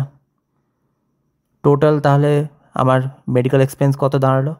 1,30,000, যা কিনা আমি টোটালি অ্যাভয়েড করতে পারতাম যদি আমি আমার শরীরের ওপর যত্ন নিতাম, শরীরকে যত্ন দিতাম, আমি হেলদি খাবার খেতাম। আমার 3.5 লাখের আমার খাবার খরচা বেঁচে যেত, এই 1.3 লাখের মেডিকেল খরচা বেঁচে যেত। তো টোটাল তাহলে কত হলো? প্রায় 5 লাখ। প্রায় 5 লাখ খরচা আমার বেঁচে যেত যদি আমি খাবারের ওপর এই রকম ধরনের খরচা না করতাম। আর যদি এই 5 লাখ যদি আমি ইনভেস্ট করতাম, তাহলে এই 15 বছরে আমি যদি ধরে নিই, অবশ্যই মার্কেট কন্ডিশন তো সেম থাকে না, তো অ্যাভারেজ যদি আমি 12% রিটার্ন ধরে নিই, তাহলে আজকের দিনে আমি সেই 5 লাখ থেকে 12 থেকে 15 লাখ টাকা পর্যন্ত আমি পেয়ে যেতে পারতাম। তাহলে কি দাঁড়ালো? আমার এই উইকেন্ডের এই খুবই নিরীহ, হার্মলেস পিৎজা আর চাইনিজ খাবার আমার মূল্য আমার কত চোকাতে হলো? 15 লাখ। তারপরে 2020 এলো, কোভিড পিরিয়ড। আমার পুত্র সন্তান জন্ম নিল। একটা বাচ্চা জন্ম নেওয়া মানেই পরিবারে কিন্তু সংসার খরচাটা অনেক বেশি বেড়ে যায়। ডায়াপার কেনা, ফর্মুলার দুধ কেনা, তার যে ডক্টর ভিজিট করা, অনেক রকমের খরচা নতুন যোগ হয়ে যায়। এরপরে এপ্রিল মাস এলো। আমার বলতেও একটা কষ্ট হচ্ছে আমার ভেতরে,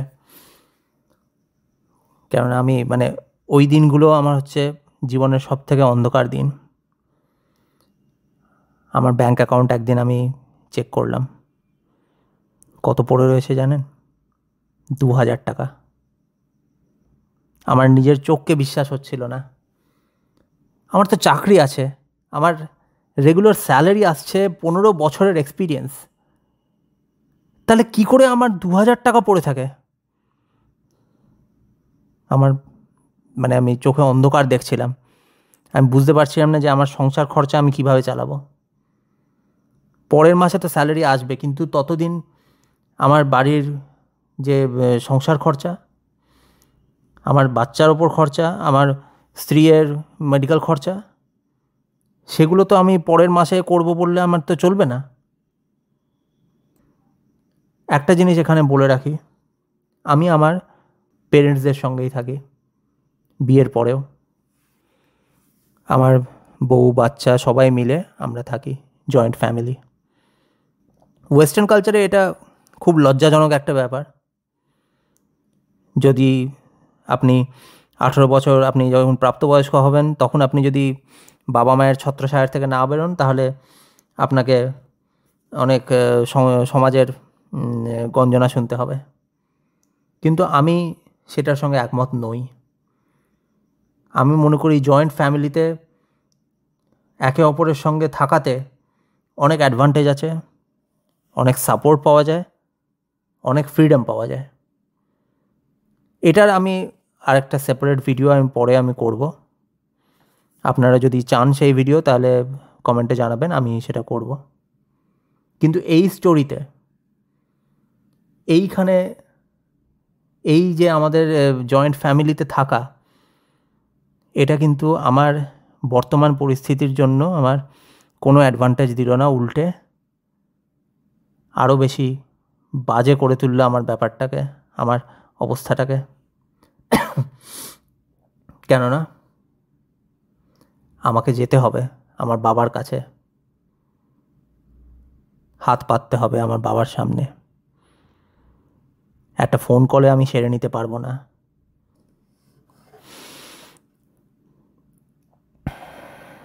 ড্রয়িং রুম থেকে আমার বাবার ঘর পর্যন্ত আমাকে যেতে হবে। দূরত্ব হয়তো মোটে 30 ফুট হবে,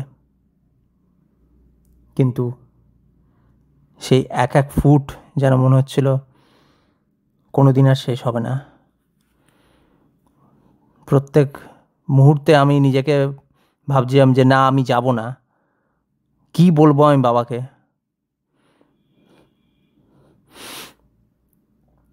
প্রতিটা পদক্ষেপ যেন কংক্রিটের মতন আটকে যাচ্ছে।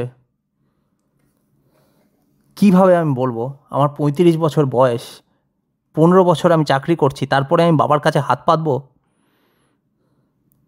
আর আমি বলবো যে আমার কাছে আছে মোটে 2000 টাকা? আমাকে তখন বাবা কী বলবে? যে বাহ, গুড জব, তুমি আমার বংশের নাম উজ্জ্বল করলে, এই বলবে বাবা? ফাইনালি আমি বাবার ঘরে পৌঁছলাম। অনেক ইতস্তত করে বললাম যে বাবা, একটু কথা আছে, এই মাসে একটুখানি খরচা বেশি হয়ে গেছে, বাচ্চার জন্য একটু বেশি টাকা লেগেছে, তো অ্যাকাউন্টে টাকা একটু কম পড়েছে। বাবা জিজ্ঞেস করলো কত লাগবে। আমি বললাম 30,000 দাও, তাহলে ম্যানেজ হয়ে যাবে এই মাসটা। বাবা কিছু বললো না, ট্রান্সফার করে দিল টাকা।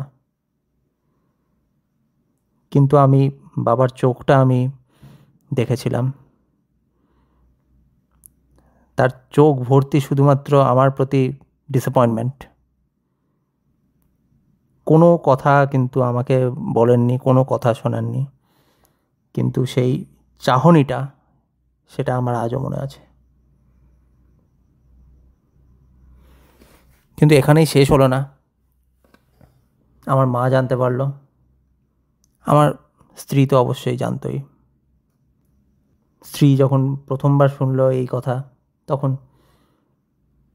আমি যখন স্বীকার করি আমার স্ত্রীর কাছে যে আমার কাছে আর 2000 টাকার বেশি নেই অ্যাকাউন্টে, তো আমার স্ত্রী তো প্রথমেই হতভম্ব হয়ে গেছেন যে কেন এরকমভাবে কি করে হলো? আমরা তো বিশাল বিলাসিতা করে আমরা থাকি না, তাহলে তোমার এরকম দৈন্য দশা কী করে হলো? এতগুলো টাকা গেল কোথায়? তুমি তো ভালো চাকরি করছো, তুমি কোথাও টাকা ওড়াও না। আমার মাও শকড হয়ে গেছিল যে তুমি তো ভালো রোজগার করো, তোমার ইএমআই নেই, তাহলে? আমাকে এই কঠিন কথাগুলো নিজের ইগো গিলে নিয়ে আমাকে বলতে হলো যে এই সমস্ত গ্যাজেট, এই সমস্ত প্রত্যেক সপ্তাহের খাবার, আমার ব্যাঙ্ক অ্যাকাউন্টে কত টাকা আছে আমি কোনো দিন ট্র্যাক করিনি, এই সব মিলিয়ে আমার আজকের এই অবস্থা। সবার চোখে, আমার বাবা মা স্ত্রী সবার চোখে একই এক্সপ্রেশন, ডিসঅ্যাপয়েন্টমেন্ট, আমার প্রতি ডিসঅ্যাপয়েন্টমেন্ট, যে আমার থেকে এরকম আশা ওনারা করেননি। সত্যি বলতে গেলে এটা রাগের থেকেও বাজে। যদি ওনারা আমার ওপর রাগ দেখাতেন, তাহলে আমার মধ্যে বিদ্রোহী সত্তা হয়তো জেগে উঠতো। আমি মনে করতে পারতাম যে হ্যাঁ, ওরা তো এরকম করতেই পারে, ওরা আমাকে বোঝে না। কিন্তু হতাশা, আমার প্রতি যে ডিসঅ্যাপয়েন্টমেন্টের চাহনি ওনারা দিয়েছিলেন, তাতে আমি সম্পূর্ণ বুঝতে পারছিলাম যে আমাকে সম্পূর্ণই ওনারা বোঝেন, এবং সেই জন্যে, যেহেতু আমাকে ওনারা বোঝেন, সেই জন্যেই আমি তাদের আশা ভঙ্গ করেছি। ওনারা ভেবেছেন আমি এর থেকে অনেক বেশি ভালো আমি এক নিদর্শন স্থাপন করব, কিন্তু আমি তাতে ব্যর্থ হয়েছি। মা আমাকে বলল, আমরা কি এই শিক্ষা তোমাকে দিয়েছি? এইভাবে আমি তোমাকে বড় করেছি যে তুমি, তোমার সংসার রয়েছে, তুমি সংসারের দায়িত্ব ছেড়ে তুমি শুধু নিজের কথাই মনে করলে? নিজের ওই খাবারগুলো, নিজের ওই ফোনগুলো, এইগুলোর কথাই শুধু তোমার মনে রইল? আমার বউ আমাকে বলল, আমাদের ছেলের ফিউচার নিয়ে তুমি একবারও ভেবে দেখলে না? আমার ছোট্ট পুত্র সন্তান, কয়েক মাসের শুধু, সে তো কিছুই বুঝতে পারতো না। কিন্তু আজ আমি ভাবি যে যদি তার বোঝার ক্ষমতা থাকতো, তাহলে হয়তো সেও একই চাহনিতে আমার দিকে তাকাতো। সেই রাতে আমি একটা জিনিস উপলব্ধি করলাম, যে আমি যা করেছি সেটা একটা ঘোর অপরাধের চেয়ে কম নয়। এটা একটা অপরাধ এইরকম দায়িত্বহীনভাবে জীবন কাটানো। এটা একটা আমি অপরাধ করেছি আমার ফ্যামিলিকে এইরকম একটা রিস্কি পজিশনে দাঁড় করানোর জন্য। এবং সবচেয়ে বড় অপরাধ শুধু নিজের কথা চিন্তা করার জন্য। কিন্তু দাঁড়ান, আমি কি সত্যিই নিজের কথা চিন্তা করেছি? যদি আমি নিজের কথা চিন্তা করে থাকতাম তাহলে তো আমার একটা এমার্জেন্সি ফান্ড থাকতো, আমি ইনভেস্টমেন্ট করে থাকতাম, আমি নিজের শরীরের ভালো যত্ন করতাম, আমার ফিউচার সিকিওর থাকতো। তো আমি নিজের কথাও আসলে ভাবিনি। আমি শুধু পালাতে চেয়েছিলাম, বর্তমান থেকে, বাস্তব থেকে পালাতে চেয়েছিলাম শুধু। এবং সেই পালাতে গিয়ে আমি নিজেই নিজেকে ধ্বংস করে ফেলেছি। আমার ফ্যামিলিকে চূড়ান্ত রিস্কে আমি ফেলেছি এবং আমার ভবিষ্যৎ অন্ধকার করে ফেলেছি। এটা কিন্তু কোনো সেলফিশনেস নয়, আমি স্বার্থপরতা করিনি। এটা পিওর নির্বুদ্ধিতা, কাপুরুষতা। পালিয়ে আমি বাঁচতে চেয়েছিলাম। কাপুরুষের মতো পালিয়ে যে বাঁচা যায় না, সেটা আমি এখন দিন দিন তখন আমি বোধ করতে শুরু করলাম। কেননা আমি যদি সত্যিই স্বার্থপর হতাম তাহলে আমি আমার নিজের বেস্ট ইন্টারেস্টে আমি কাজ করতাম। আমি নিজেকে সুস্থ রাখতাম, নিজের খরচার আমি লক্ষ্য রাখতাম যাতে করে আমার ব্যাংক ব্যালেন্স শূন্য না হয়, যাতে আমি আমার ফ্যামিলিকে সাপোর্ট করতে পারি। আয়নার সামনে দাঁড়াতে আমার ঘেন্না করতো, কেননা আয়নার সামনে দাঁড়ালে আমি একটা ওভারওয়েট, একটা হেরে যাওয়া লোককে দেখতাম যে শুধুমাত্র পালিয়ে বাঁচতে চায়।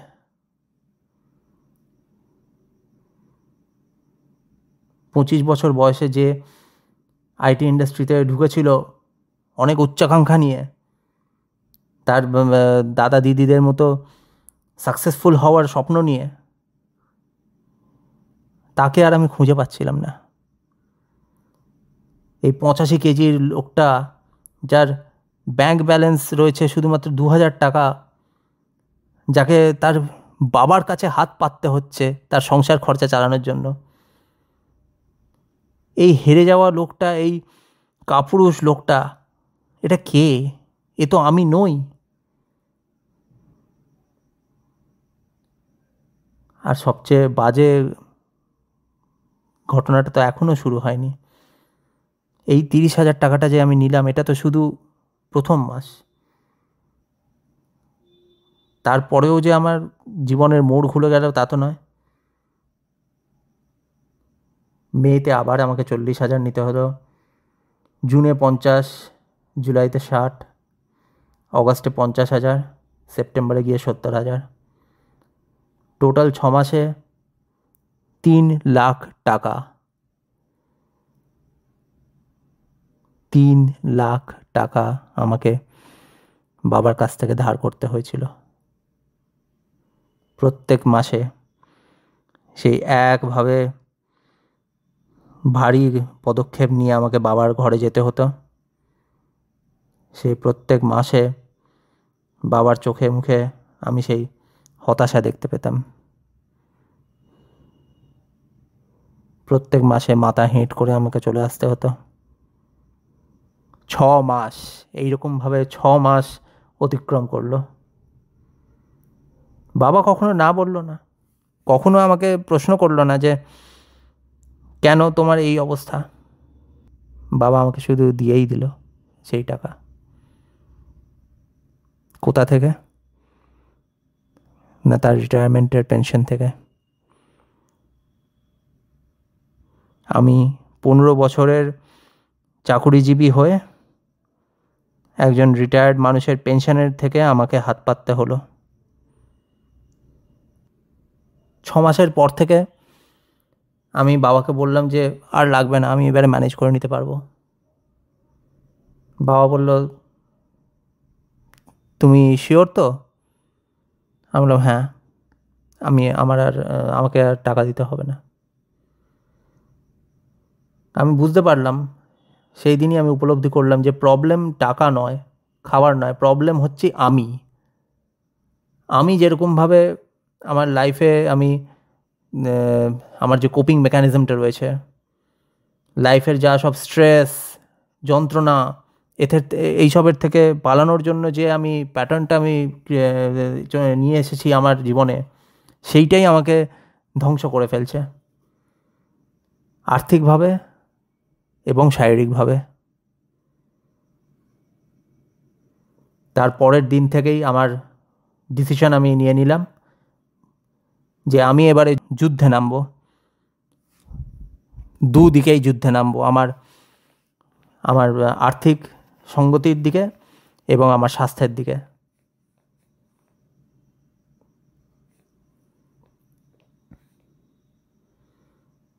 জানুয়ারি 2021 আমি শুরু করলাম আমার এই রিকভারির পথে। আমি রিসার্চ শুরু করলাম। যেসব টপিক আগে আমি বোরিং বলে আমি কোনোদিন রিসার্চ করতামও না, যেরকম ফাইন্যান্স বা স্বাস্থ্য, ইনভেস্টমেন্ট কোথায় করে, mutual funds, emergency fund, tax saving, insurance কী করে, সাইড ইনকাম কী করে, এই সব নিয়ে আমি পড়াশোনা শুরু করলাম। ইউটিউব দেখে, আর্টিকেল দেখে, পডকাস্ট শুনে আমি রিসার্চ শুরু করলাম।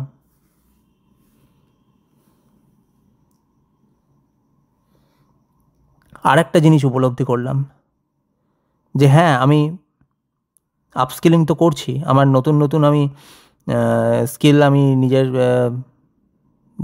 নিজেকে আমি আপস্কিল করছি নতুন স্কিল দিয়ে, তো সেই জন্য আমার স্যালারি অবশ্যই বাড়ছে, কিন্তু আমার ফাইন্যান্সিয়াল নলেজ নেই। এটা একটা বালতির মতো। আপনি যদি একটা বালতি নেন যার নিচে একটা ছিদ্র রয়েছে, তো আপনি তাতে যতই জল ভরুন না কেন, সে বালতি কোনোদিনই পূর্ণ হবে না। যতদিন না আপনি সেই গর্ত বন্ধ করছেন, ততদিন পর্যন্ত আপনার বালতি শেষ হয়ে যেতে বাধ্য। আমি যে আপস্কিলিং করছি সেটা হচ্ছে সেই জল ঢালার মতো। আমার স্যালারি অবশ্যই বাড়ছে, কিন্তু যেহেতু আমার ফিনান্সিয়াল নলেজ নেই, সেই জন্য আমি সেই গর্ত বন্ধ করতে পারছি না, আমার ব্যাঙ্ক অ্যাকাউন্টে টাকা থাকছে না। সেই জন্যে দুটোই দরকার।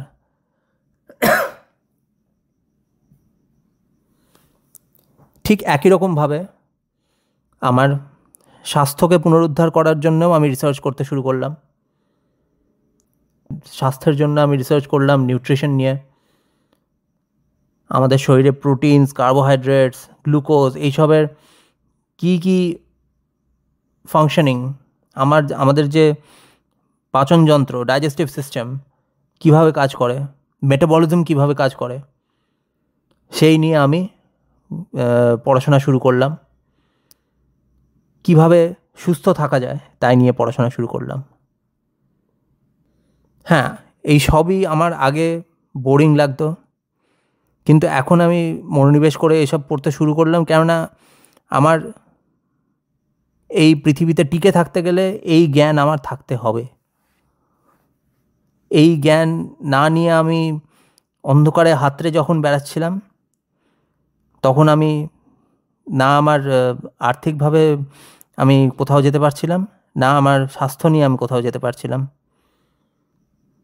সেই জন্যে বোরিং লাগলেও এই জ্ঞান আমাদের সকলের থাকা উচিত।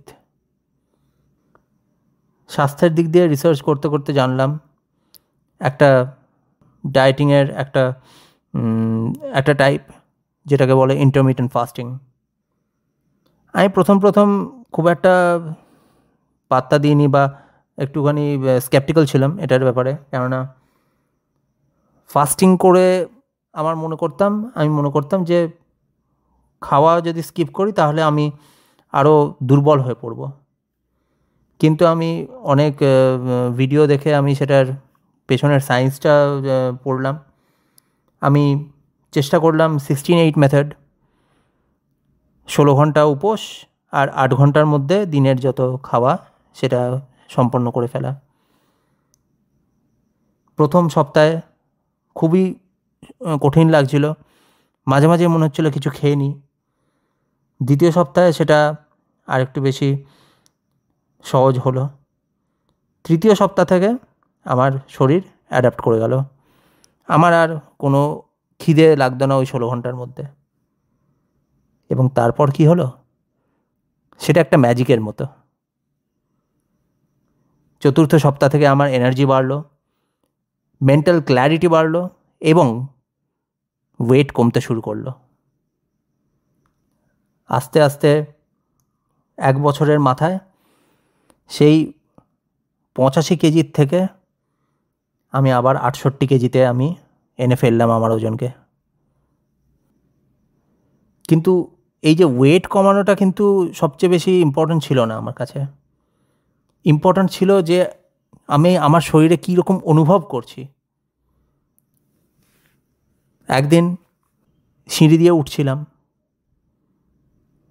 কোনো নিঃশ্বাসের অল্পতা, কোনো হাঁপিয়ে যাওয়া বা কোনো ঘেমে যাওয়া, কোনো কিছুই আর অনুভব করছিলাম না। শরীরটাকে হালকা পালকের মতো মনে হচ্ছিল। আমি অবাক হয়ে দাঁড়িয়ে গেলাম, কেননা এই ধরনের অনুভূতি বহুকাল আমি পাইনি। প্রত্যেক দিন মনে হতো যেন ধরিত্রী আমাকে যেন টানছে নিচের দিকে, আমি যেন এবারে আমাকে হামাগুড়ি দিয়ে উঠতে হবে। সেই জায়গায় আমার মনে হচ্ছে আমি লাফিয়ে লাফিয়ে উঠলেও আমার কোনো কিছু নিঃশ্বাসে আমার ঘাটতি পড়বে না, যেন 10 বছর এক ধাক্কায় কমে গেছে আমার বয়স। এবং আমি আরেকটা জিনিস অনুভব করলাম যে এই এক্স্যাক্ট একই রকম সেন্সেশন আমি যখন অতগুলো বছর পরে আমার এমার্জেন্সি ফান্ড আমি তৈরি করতে পেরেছিলাম, ঠিক একই রকম অনুভূতি আমি পেয়েছিলাম। 2000 টাকা ব্যাংক ব্যালেন্স থেকে যখন আমি আমার এমার্জেন্সি ফান্ড 3 লাখের করতে পারলাম, তখন সে একই রকমভাবে যেন আমি একটা মুক্তির আস্বাদ পেলাম। 2022-এ আমার এসআইপি শুরু করলাম কয়েকগুলো মিউচুয়াল ফান্ডে, প্রত্যেক মাসে 10,000 টাকা দিয়ে। সাইড ইনকামের জন্য রিসার্চ শুরু করলাম এবং বাবাকে 3 লাখ টাকা আমি অবশেষে ফেরত দিলাম। বাবা অবশ্যই প্রথমে নিতে চাইছিলেন না, বলছেন যে তুমি রেখে দাও, ওটা আমি আমার নাতির জন্য দিয়েছিলাম। কিন্তু আমি বলি, আমি জোর করি বাবাকে, কিন্তু যে আমি বলি যে এটা তো আমি মোটামুটি আমি তোমার কাছ থেকে লোন নিয়েছিলাম, আমাকে অবশ্যই এটা ফেরত দিতে হবে, নয়তো আমি এই আত্মগ্লানি থেকে আমি কোনোদিন মুক্তি পাবো না। তো অবশেষে বাবা নিল, কিন্তু বলল যে ইন্টারেস্ট দিতে হবে না। আমি বললাম সেটা কি করে হয়?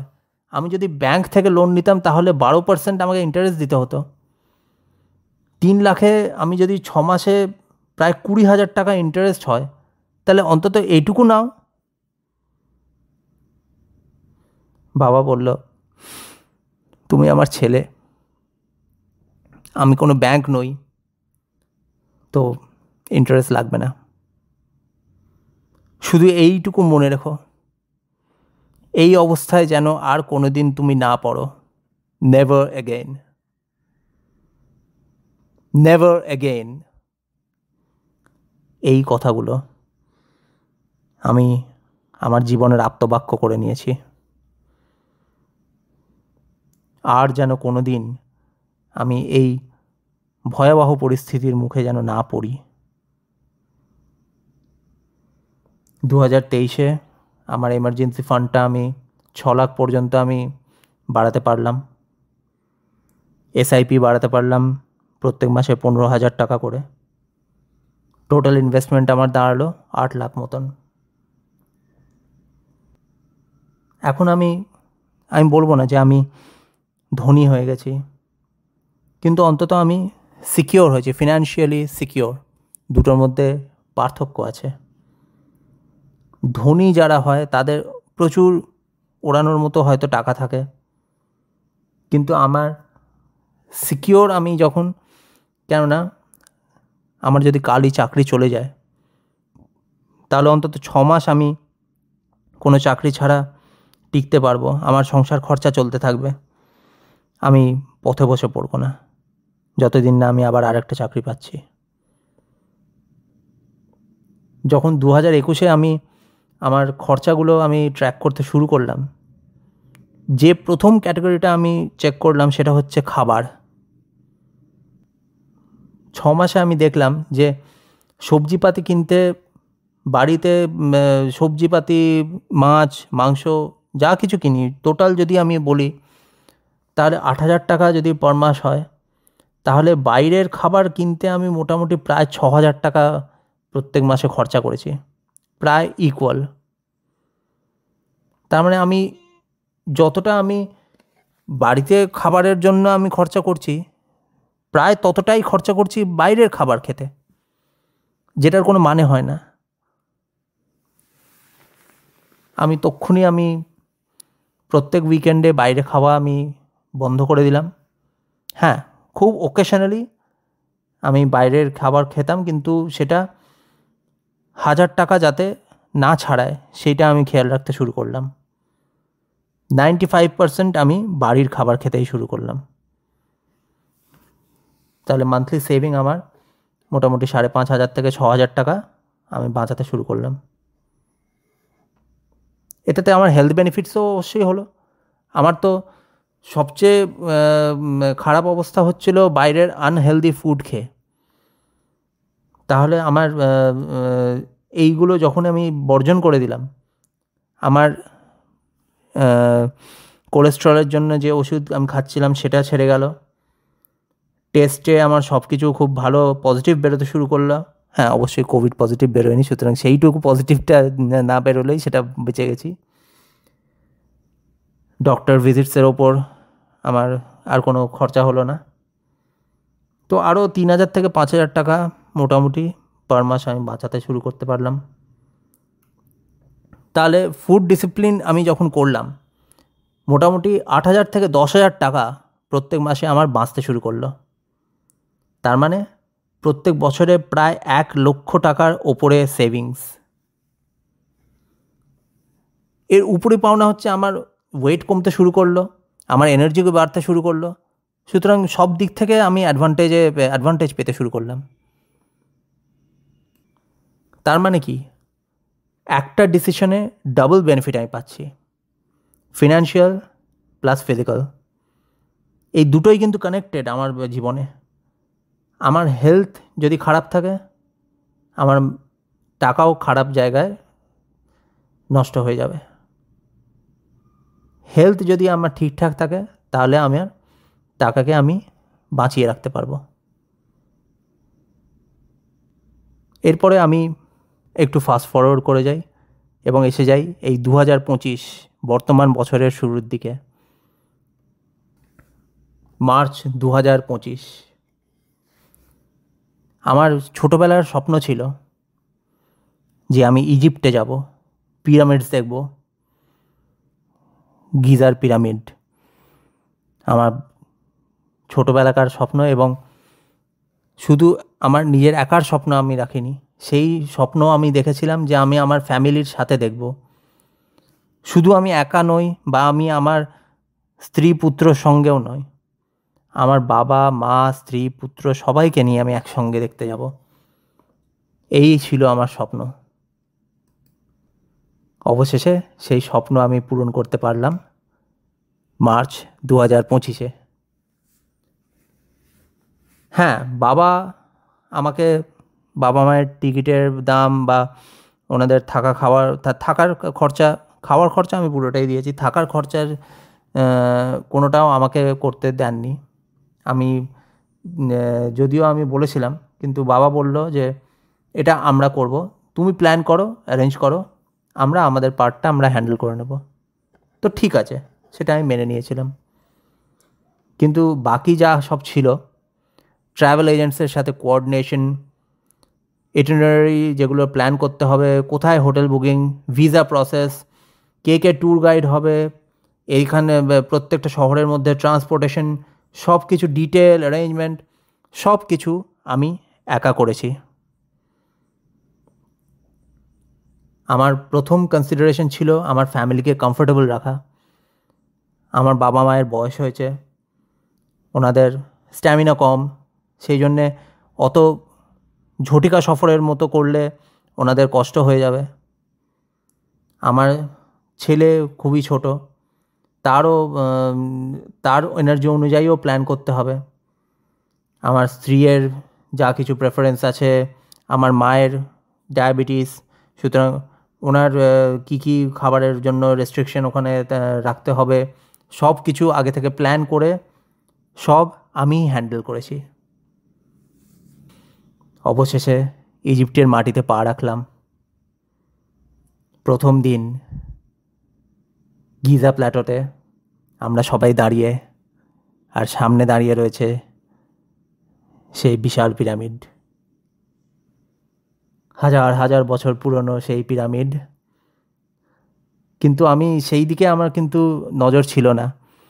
আমি যখন ভিডিও করছিলাম, ভিডিওতে তো ডকুমেন্টারি ভিডিও দেখলে আমি প্রচুর পিরামিডের ছবি পেয়েই যাব, সেটা তো আমি আমার ক্যামেরা বন্দি করে কোনো লাভ নেই।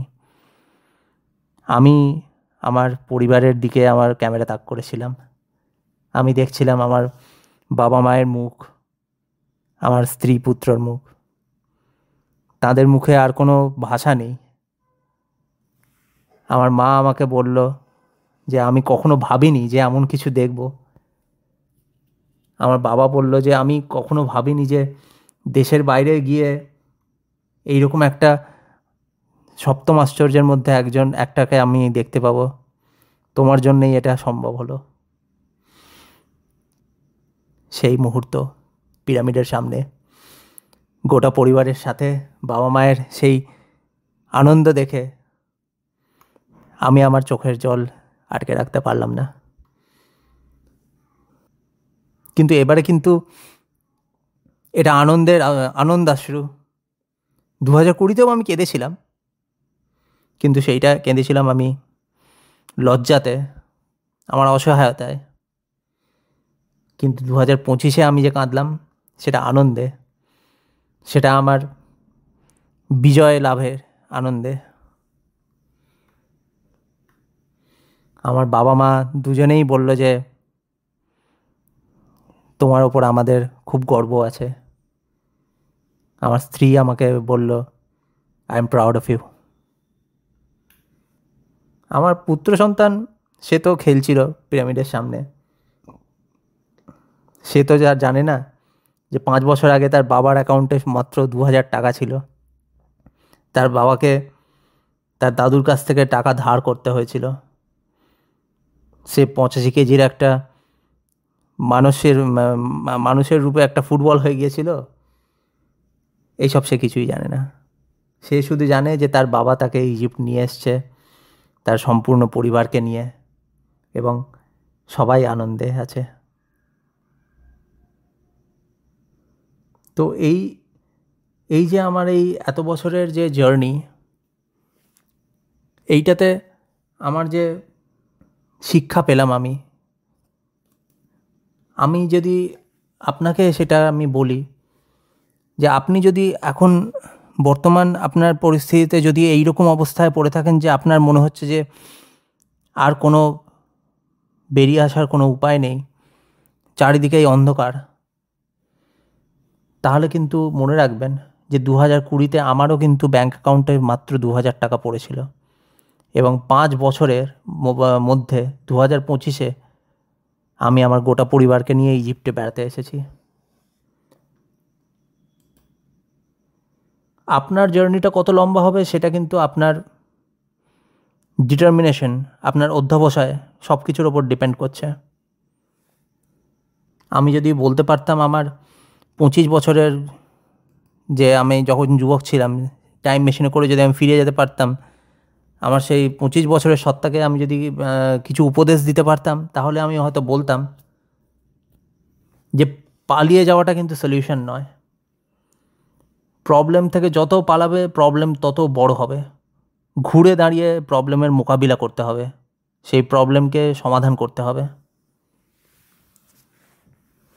আমি এটাও বলতাম যে কখনো ভুল জিনিসের ওপর গর্ব করো না। আমি এই জিনিস আমি করি না, সেটাতে গর্ব করে কোনো লাভ নেই। যদি তুমি যেটা করা তোমার উচিত সেইটা যদি তুমি না করো।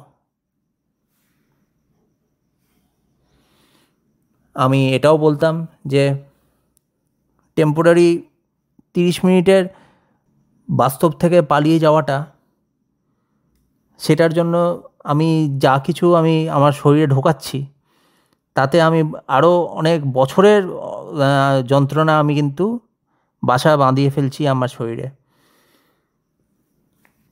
আমি যদি 5 মিনিটের অ্যামাজন থেকে কেনার জন্য যে আমি আমার সেই 5 মিনিটের আনন্দের জন্য আমি আরও বড় সমস্যা আমার ব্যাঙ্ক অ্যাকাউন্টে আমি জমিয়ে ফেলছি। এটাও তখন আমি নিজেকে বোঝাতাম যে যেটা জ্ঞান নেওয়ার দরকার, সেই জ্ঞানকে বোরিং ভেবে সেটাকে কোনো দিন না জানা, সেটা কিন্তু অনেক বড় ভুল। কেননা আমাদের যা ফাইন্যান্সিয়াল, আমাদের যা আর্থিক সঙ্গতি, সেটাকে আমাদেরকে ধরে রাখতে হবে। আমাদের যে স্বাস্থ্য, সেটাকেও আমাদের ধরে রাখতে হবে। যদি আমরা এই দুটোকেই ধরে রাখতে হবে, যদি আমরা ভালো করে আমাদের জীবনযাপন করতে চাই, এবং সেটার জন্য আমাদের 2 ফিল্ডেই জ্ঞানটা ভালো করে রাখতে হবে। আমার মনে আছে যে আমি যখন প্রথম দিকে আমার কেরিয়ার জার্নি শুরু করেছিলাম, তখন আমার ইনভেস্টমেন্টের প্রতি আমার একটা প্রচণ্ড ঘৃণাবোধ কাজ করতো। আমার মনে হতো যে আমি এখন যে টাকাটা ইনভেস্ট করে দিচ্ছি, এটা তো আটকে গেল, আগামী 20-25 বছর আমি এই টাকার মুখই আর দেখতে পাবো না। তো কিসের জন্য আমি সেই টাকাটা আমি করছি? এমন সময়ের জন্য যখন আমি বুড়ো হয়ে যাব, যখন আমার আর শরীরে কোনো এনার্জি থাকবে না, সেই সময় আমি টাকা নিয়ে কী করব? আমার তো টাকা এখন দরকার, যখন আমার শরীরে সেই প্রাণোচ্ছলতা আছে, যখন আমি অনেক কিছু আমি করতে চাই, অনেক জায়গা ঘুরতে চাই, অনেক কিছু কিনতে চাই। কিন্তু সেইটাই আমাদের ভুল আমরা করি। কেননা আমরা ভাবি যে ভবিষ্যৎটা অনেক দূরে, কিন্তু সেই ভবিষ্যৎ যে কত তাড়াতাড়ি চলে আসতে পারে। আমি সেই 2009 থেকেই আমি ভেবেছিলাম যে এই 15 বছর হাসতে হাসতে নিমেষের মধ্যে কেটে যাবে, এবং এত কিছু উতরাই চড়াইয়ের মধ্যে দিয়ে যাবে আমার জীবন। এইটাই হচ্ছে যেটা, যদি কেউ আমাদের ঠিক পথে, সঠিক পথে গাইড করার কেউ না থাকে, তাহলে আমরা এইসব ভুল চিন্তাধারাতে আমরা বিশ্বাসী হয়ে পড়ি। আমার সেই জন্যে এইটাই আশা যে আমার এই জার্নির কথা শুনে যদি আপনাদের কেউ উদ্বুদ্ধ হয়ে থাকেন, যদি আপনাদের মনে হয়ে থাকে যে হ্যাঁ, আমি যে পথে চলছি সেটা তো আমি এর মতনই ভুল পথে আমি এখন চলছি, তাহলে আমি এখনই সাবধান হয়ে যাব। আমি এর মতন এত দেরি করে আমি নিজেকে ভুল পথ থেকে আমি বেরি করে নিয়ে আসবো না, তাহলেই আমার জিত, যদি আমি এরকম কাউকে আমি ইনফ্লুয়েন্স করতে পারি। আমার ভুল থেকে শিখুন, আপনার যাত্রাপথ যেন সহজ হয়। এই হলো আমার ডায়েরির আজকের কমপ্লিট এন্ট্রি। আমার জার্নি এখনও চলতে থাকবে। আপনি যদি এই জার্নিতে আমার সাথে থাকতে চান, তাহলে জীবন পথিকের ডায়েরিকে ফলো করুন। কারণ লাইফ একটা জার্নি, এবং আমরা সবাই এই যাত্রাপথে পথিক। ধন্যবাদ আপনাদের। আজকে তাহলে এই পর্যন্তই।